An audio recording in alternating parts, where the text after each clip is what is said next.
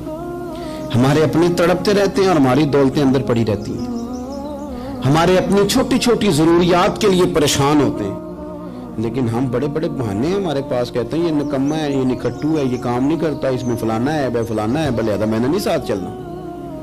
اظہار جب آپ کے اندر پیدا ہوتا ہے نا، اظہار جب کسی کے لیے آپ حساس ہوتے ہیں تو آپ کو بھی سرور حاصل ہوتا ہے۔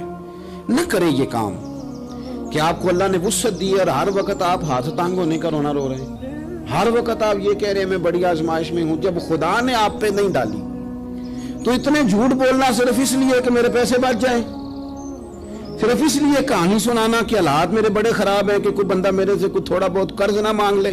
سنو، نبی پاک صلی اللہ علیہ وسلم کے پاس مہمان آ گیا، بخاری مسلم ہے، حضور نے ازواج مطہرات کے گھروں میں پیغام بھیجا، کچھ چیز ہے ضیافت کے لیے؟ یا رسول اللہ کچھ بھی نہیں، یہ دو جہاں کے شاہ ہیں اور پاس کچھ رکھتے نہیں، دو جہاں کی نعمتیں ہیں ان کے خالی ہاتھ میں۔ یا رسول اللہ کوئی چیز بھی نہیں۔ حضور نے صحابہ کے مجمع پہ نظر ڈالی، یا رسول اللہ صلی اللہ علیہ وسلم حکم ہو، تو حضور فرمانے لگے تم میں سے کوئی بندہ ہے جو اسے گھر لے جائے روٹی کھلائے؟ ایک صحابی اٹھے فوراً، حضور میں لے کے جاتا ہوں کھانا کھلاتا ہوں۔ فرماتے ہیں میرے گھر میں صرف بچوں کا کھانا تھا،